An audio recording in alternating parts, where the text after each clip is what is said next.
Richard Var est le proviseur du lycée Kléber, comment allez-vous? Très bien. Le bac, c'est dans un petit peu plus d'un mois et demi. La philo, ça sera le jeudi 16. Le 20, c'est le bac de français pour les premières. Est-ce que c'est le moment de s'y mettre ou c'est déjà trop tard, hein?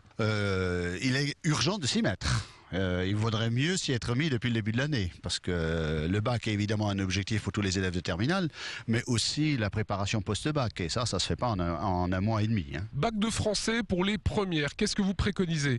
Pour ceux qui ont quelques lacunes, c'est des cours de soutien, c'est quoi? C'est de suivre de toute façon, dans un premier temps, les conseils des professeurs et de voir tout ce qui a été fait durant l'année. Tous les professeurs organisent maintenant des épreuves de préparation à l'oral.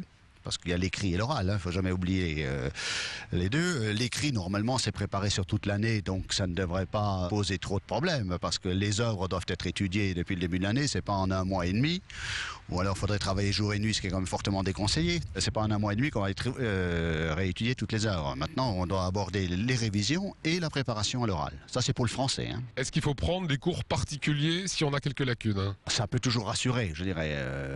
On ne peut pas nier l'intérêt des cours particuliers dans certaines situations, mais je dirais le recours massif à des cours particuliers, je ne vois pas tellement l'intérêt, surtout que ça concerne un certain nombre d'élèves qui n'assistent pas toujours aux cours obligatoires ou ne travaillent pas suffisamment dans les cours obligatoires. Il vaut déjà mieux utiliser tout ce qui est proposé dans les établissements en général avant de se rabattre sur des cours particuliers, parce que si on fait le travail demandé dans les classes, régulièrement, on a déjà de quoi s'occuper. Il faut aussi laisser un peu de temps au loisir, même si on est en terminale. Richard Var, on dit que le bac, il y a une vingtaine d'années, était plus difficile qu'aujourd'hui.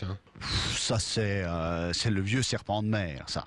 Pour tous les élèves, je dirais, qui présentent le bac, il est toujours difficile, parce que c'est quelque part un rite initiatique pour entrer dans la vie adulte. Et après, il y a le post-bac. Alors, le post-bac, c'est encore une autre histoire. Donc pour vous, le bac n'est pas donné? Non, il n'est pas donné. Quelles sont les consignes que vous donnez aux professeurs? Il faut qu'ils aient bouclé le programme, il faut qu'ils entament les révisions le plus rapidement possible, bien sûr.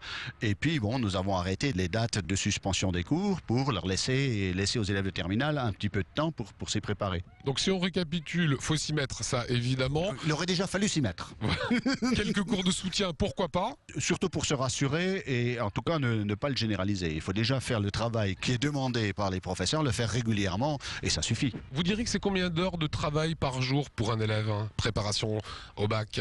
Ça, c'est extrêmement variable. C'est la question effectivement assez classique aussi. Durant toute l'année, il faudrait prévoir 1 ou 2 heures de travail personnel tous les jours pour bien assimiler. Et donc, quelqu'un qui a travaillé régulièrement durant toute l'année, il suffit qu'il continue sur sa lancée jusqu'au bac et puis c'est bon. Hein. Et il n'y a pas besoin de cours particuliers dans ces cas-là. Hein. Eh ben voilà, ça sera le mot optimiste. Ça, c'est pour ceux qui ont bossé. Hein. Oui, c'est quand même la grande majorité des cas. Les succès au bac, ça récompense aussi le travail des élèves. Et un certain nombre d'échecs, malheureusement, sont prévisibles parce que il y a un certain nombre d'élèves, quels que soient les établissements, qui ne travaillent pas suffisamment ou qui ne viennent plus en cours ou qui, ceux-là, l'échec évidemment ne peut qu'être au bout de ce type de comportement. Voilà, merci Richard Var.